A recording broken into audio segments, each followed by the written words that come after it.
अरुणाचल प्रदेश में 20/80 रेशियो को लेकर के आज फाइनली जो AFTF के चेयरमैन और उनके टीम ने सरकार को 7 दिन का मोहलत जो है दिया है।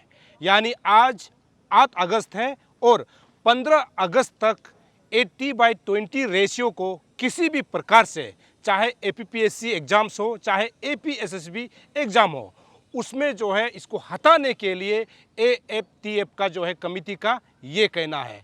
हालांकि उन्होंने अपने बात में ये भी रखा है कि जो हमारा राष्ट्रपिता महात्मा गांधी का नाम लेते हुए उन्होंने कहा है कि अगर 80/20 रेशियो को नहीं हटाया जाता है तो आने वाला समय में अरुणाचल प्रदेश में AFTF के तरफ से डू एंड डाई का जो है आह्वान किया है। मतलब कि सरकार को किसी भी हालत में जो भी एग्ज़ाम्स होता है उसमें अरुणाचल प्रदेश के पहचान पत्र जैसे कि ST या फिर PRC को जो है मैंडेटरी करना है। आज इसी को लेकर के AFTF का जो है टीम ने आज एक आखिरी जो है रैली निकाला है।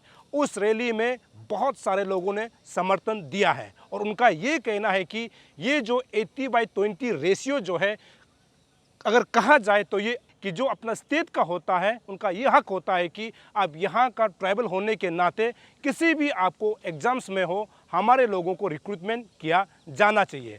और तादक नालो ने आज 1965 में जो एक नोटिस निकाला था, उस नोटिस का हवाला देते हुए भी सरकार को घेरा है। अब देखना ये होगा कि क्या 15 अगस्त से पहले मुख्यमंत्री पेमा खांडू 80/20 रेशियो को हटाया जाता है कि नहीं जाता है, क्योंकि 10 तारीख को एक हाई लेवल मीटिंग है जिसमें अपसू को बुलाया गया है और उस मीटिंग का जो हेड है वो न्यातो दुकम सर है।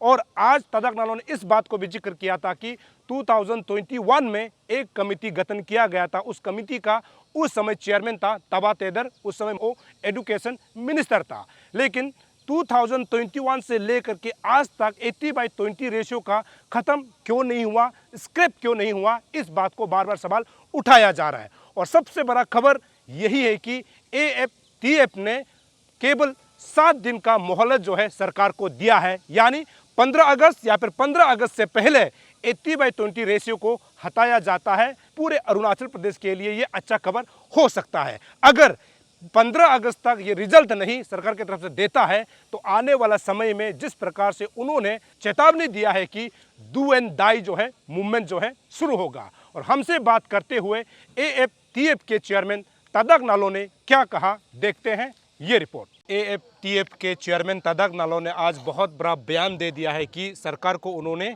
7 दिन का जो है अल्टीमेटम दिया है। साथ ही साथ महात्मा गांधी का सबसे एक फेमस जो है स्लोगन बोलते हैं डू एंड डाई, उन्होंने बात किया है। मैं आपसे ये जानना चाह रहा हूँ कि आपने 7 दिन का अल्टीमेटम सरकार को आज आपने दिया है, इसका विषय में। सबसे पहले हमने सरकार को मल्टीपल टाइम्स पिछले 4 साल से बहुत बार, अभी गिनने से तो ऑलमोस्ट 50-60 रिप्रेजेंटेशन हम सबमिट कर चुका है जी। लेकिन जिस हिसाब से ये इशू को डेट पे डेट, मीटिंग पे मीटिंग, डिले पे डिले किया जा रहा है, आज हमने जो रेफरेंडम रैली किया है इसमें हमने फाइनली, ये मेरा एक इंडिविजुअल डिसीजन नहीं है, ये हमारा टीम का सिर्फ डिसीजन नहीं है, this is a collective decision of the whole of Arunachal. ये सिर्फ अभी के लिए नहीं है, आने वाला पीढ़ी के लिए। तो हमने बोला है कि सन 1942 में जो एक स्लोगन दिया था हमारा गांधी जी, राष्ट्रपिता गांधी जी ने, उन्होंने दिया था क्विट इंडिया मूवमेंट के दौरान कि भारत को ये आज़ाद करने के लिए हमको डू और डाई का एक हमको एक कदम उठाना पड़ेगा। वैसा ही हमारा अरुणाचल का भविष्य को, हमारा फ्यूचर को सेफगार्ड करने के लिए, उसको प्रोटेक्ट करने के लिए आज हमने एक निर्णय लिया है कि हम आज का डेट 8 अगस्त 2026 में हमने एक डिसीजन लिया है कि हम यहाँ पे डू और डाई वाला हमने एक स्लोगन दिया है और सरकार को 7 डेज़ का, दैट मीन्स 15 अगस्त तक का हम समय दे रहा है।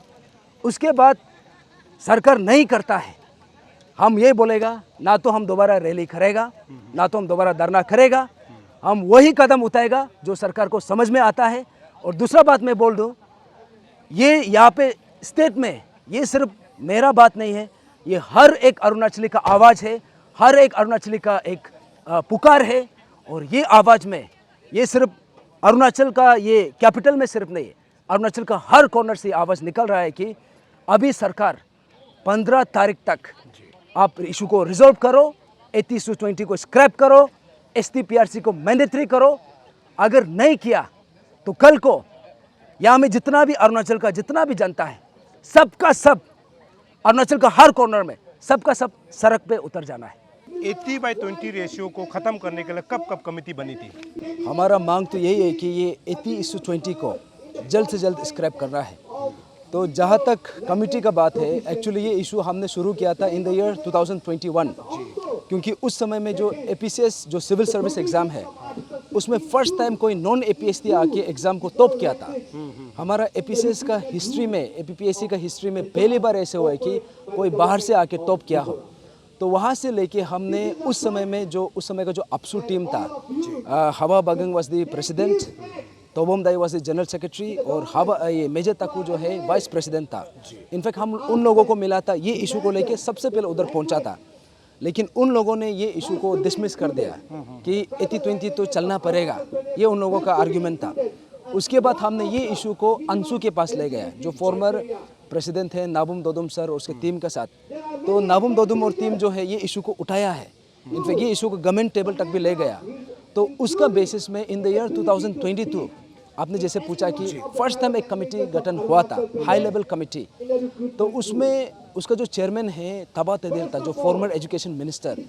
तो उसी ऑर्डर में भी जो कमेटी जब गठन हुआ कि ये बोला गया था कि 2 महीना में ही रिपोर्ट को सबमिट करना है, लेकिन उन लोगों ने रिपोर्ट को 17 मंथ्स का बाद सबमिट किया। 10 अगस्त 2022 में गठन हुआ और रिपोर्ट को सबमिट किया 9 जनवरी 2024। दैट मीन्स ऑलमोस्ट तकरीबन 2 साल का आसपास। तो वहाँ से लेके हम फॉलोअप कर रहे हैं। उस समय में भी हमने साथ में उठाया था, उसके बाद भी क्योंकि अंशु का टेन्योर उसमें ख़त्म हो गया, फिर हमने फर्दर इसको फॉलोअप किया। पिछले 2024 से लेके 26 तक हम इसको पीछा करके इसको हम फॉलोअप करके इसी में हम चक्कर काट रहे हैं। तो आपने जैसे पूछा कि ये इशू जो है इसका कमेटी कब बना है, वो पहला एक कमेटी बना है और जिसका रिपोर्ट भी ऑलरेडी सबमिटेड है। और हाल ही में हमको सुनने में आया है कि 6 जुलाई 2026 को एक कमेटी गठन हुआ, वो भी सेम कमेटी उस समय में जो बना था।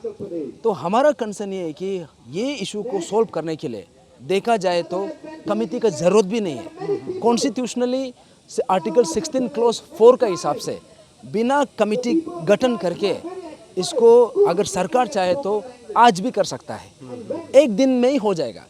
लेकिन इन लोगों ने पिछले 4 साल से हमको घुमाया और लास्ट टाइम हमने जब रैली करने का एक मांग रखा उसमें हम लोगों को इस हिसाब से डिनाई किया कि ऑलरेडी हम इसमें काम कर रहे हैं और एक कमेटी गठन हुआ है। आज रेफरेंडम रैली करने का रीज़न ये है कि we are done with all this drama. यहाँ में कितना ड्रामा करेगा, कितना इशू को ड्रैग करने का, इसको लंबा खींचने का, इसको डिले करने का, डिरेल करने का, डाइल्यूट करने का जो टेक्टिक है, उससे हम परेशान हो गया है। इसलिए आज हम ये स्टेटमेंट देने के लिए आया है कि इनफ इज़ इनफ। इसलिए अभी जो नया कमेटी जो गठन हुआ है, हम तो ये बोलेगा this is a public I wash. अगर कमेटी का हिसाब से ही बनना है तो 2022 का जो कमेटी बना है उसका रिपोर्ट को भी यूज़ कर सकता है आसानी से। अभी ये नया गठन करने का कोई रीज़न भी नहीं बनता है, इसे समय खींच रहा है, रिसोर्सेज को वेस्ट कर रहा है। और हमारा एज स्पेशली सबसे इम्पोर्टेंट है स्टूडेंट्स का एज, जो हम साल में नहीं हम दिन में हमको गिनना है, क्योंकि बहुत लोगों का बस कुछ दिनों में ही उसका एज बार ख़त्म हो जाएगा। कोई भी एग्जाम्स के लिए, मतलब कोई भी एग्ज़ाम्स के लिए, यस। इसीलिए हमने जो ये कमेटी का जो सिलसिला है हम इसको डिसमिस करता है। This is a complete mockery of the youth of this state. तो हम आज इसलिए इसको फुल एंड फाइनल एक स्टेटमेंट देने के लिए एक रैली निकाला है। तबा तेदर का जो चेयरमैनशिप में जो कमेटी गठन हुआ था, क्या उसका रिपोर्ट को आपको दिया गया था क्या? ये बहुत एक चौंकाने वाला बात है। ये जब रिपोर्ट सबमिट हुआ था इन द ईयर 2024, 9 जनवरी 2024, लेकिन ये एक ताजुब सा बात है कि ये पर्टिकुलर रिपोर्ट को कभी पब्लिक किया ही नहीं। लेकिन हमको पता है वो रिपोर्ट में क्या लिखा है, क्योंकि वहाँ में जो कमेटी का मेंबर है कालिंग ताइंग सर था और AR का जो मेंबर्स है, उन लोगों ने मुझे रिपोर्ट का जो अंदर का जो डिटेल है मुझे उन लोगों से पता चला है। लेकिन अभी हमारा कंसर्न ये है कि ये इशू को अगर करना ही है तो उसमें तो वो रिपोर्ट में क्लियरली मेंशन है कि ST-PRC मैंडेटरी कर सकता है और रिकमेंड भी किया है। अभी हमारा पूछना ये है कि अभी जब ऑलरेडी एक रिपोर्ट है, उसका रिपोर्ट कमेटी का रिपोर्ट बन के रखा हुआ है, उसको क्यों यूज़ नहीं कर रहा है? तो अभी जो रिपोर्ट है भले ही पब्लिक नहीं हुआ है, बट इनसाइड इंफॉर्मेशन हमको पता है कि यहाँ में क्लियरली बोला है कि 80-20 को स्क्रैप कर सकता है। आपको क्या लगता है सरकार जो जानबूझकर इसको स्क्रैप नहीं करना चाहता है क्या? क्योंकि जैसे अभी आप लोगों ने कागज़ हमें दिया है, इसमें बहुत सारे स्टेट का, मान लीजिए असम का हो गया, मिजोरम का हो गया, सिक्किम का हो गया, फिर लेह लद्दाख का हो गया। उसमें ये लिखा हुआ है कि जब भी आप APPSC या फिर APSSB हो, अपना जो स्टेट का जो सिविल सर्विसेज एग्जाम होता है, उसमें कुछ कुछ स्टेट में मेंशन है कि उसका PRC और ST जो मैंडेटरी है। तो क्या हमारे स्टेट में क्यों लागू नहीं कर रहा है? सरकार इसको जानबूझ के नहीं कर रहा है या फिर इसमें क्या माजरा हो सकता है? मुझे तो लगता है क्योंकि ये इशू जो है 80-20 जो है, ये लोग जो 1990 से ये पूरा स्कीम को चला के लेके आ रहा है। तो पिछले 36 इयर्स में ये इशू को, ये पर्टिकुलर रेशियो को ये लोग बरकरार क्यों रखा है? और 80-20 तो एक्चुअली में सिर्फ पेपर में है। यहाँ में तो कई कई जगह में 50-50 भी बना के रखा है, कई कई जगह में 60-40 भी बना के रखा है। तो ये चीज़ को लेके हमने जब सवाल किया सरकार को, बार बार रिपीटेडली हम पूछा, तो अभी सरकार का जो रिएक्शन है अभी हमको समझ में नहीं आता है कि ये जो बैठा हुआ है वो अरुणाचल के लिए कंसर्न है कि नहीं है। क्योंकि बाकी स्टेट में आउटसाइडर को अलाउ नहीं कर रहा है, तो हम इतना साल से एक विंडो खुल के क्यों रखा है? तो इसलिए कभी कभी मुझे ये कन्फ्यूज़न होता है कि जो सरकार में बैठा है वो एक्चुअली में अरुणाचली है कि नहीं। क्योंकि वो अगर अरुणाचली होता, इसको बिन बोले ये हमको ये मांग करने का भी जरूरत नहीं पड़ना चाहिए था, इसको पहले ही इसको हटा देना चाहिए था। अभी भी देखिए कमेटी ऑलरेडी बन के रखा हुआ था, रिपोर्ट भी आया हुआ है, अभी नया कमेटी गठन कर रहा है, अभी फिर मीटिंग पे मीटिंग का एक ड्रामा कर रहा है। तो इसीलिए मुझे लगता है इट्स वेरी सैडनिंग। लेकिन यहाँ में सरकार का जो रवैया है हम लोग भी अभी तक समझ नहीं पाया है। हम 4-5 साल से घूम के पोस्ट टू पिलर हम लोग रिक्वेस्ट करके अपील करके हमने बहुत कोशिश करके देखा है, लेकिन सरकार जो है इस तरीक़ा से कर रहा है कि अभी इसको कमेटी बना के मीटिंग करके ऐसा एक लंबा चौड़ा वाला फिर एक प्रोसीजर वो लोग अपनाया है। तो आज जो हमने जो कदम उठाया है फाइनल मास रेफरेंडम रैली, आप इसका नोमेनक्लेचर कोई सुन लो, फाइनल मीन्स ये लास्ट रैली है। और रेफरेंडम रैली का मतलब क्या है? रेफरेंडम का मतलब ये है कि हम जनता, अरुणाचल का जनता, अरुणाचल का आवाज़, अरुणाचल का युवा, जो हमारा जो बात है, हमारा जो ओपिनियन है, हमारा जो दिल का आवाज़ है, ये आज हम रेफरेंडम का फॉर्म में निकाला है। आखिरी से बलनालो जी, आपको क्या लगता है आज का डेट में अरुणाचल प्रदेश में बेरोजगार का संख्या बढ़ना, क्या इसमें कहीं ना कहीं 80-20 रेशियो में रिफ्लेक्ट करता है? आपको क्या लगता है? एब्सोल्युटली। आज सोच के देखिए हमारा स्टेट में पॉपुलेशन कितना है, मुश्किल से 15 लाख। अभी SIR का बाद तो पॉपुलेशन को और कम कर दिया, और इसमें जो स्टूडेंट्स है, जो डेमोग्राफिक डिविडेंड, जो पढ़ने लिखने का उम्र का जो पॉपुलेशन है, वो मुश्किल से it's around 50 to 60% of the population. लेकिन आज ऐसा है कि हमारा यहाँ का जो पॉपुलेशन इतना कम होने के बावजूद भी जो हमारा अनएम्प्लॉयमेंट रेट है ये नेशनल एवरेज से भी ज़्यादा है।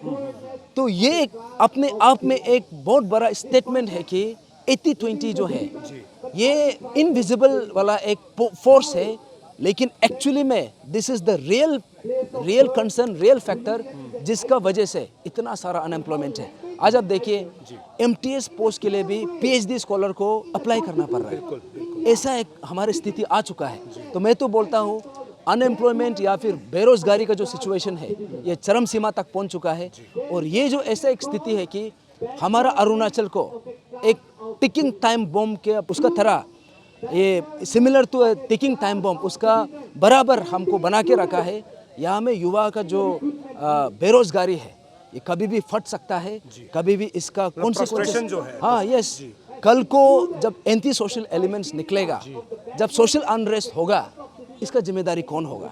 तो इसलिए हमने जो 80-20 का जो बात है इसको वंस एंड फॉर ऑल इसको स्क्रैप करना है। चलिए, हमसे बात करने तो शुक्रिया। Okay, thank you so much. Damn bro, Messi is a goat. तू पागल है क्या बे? Ronaldo all time 140। मेसी को 140 मौके नहीं चाहिए अपने आप को साबित करने के। ना मेसी आएगा इधर ना रोनाल्डो, दोनों को पता भी नहीं ईटानगर कहाँ है।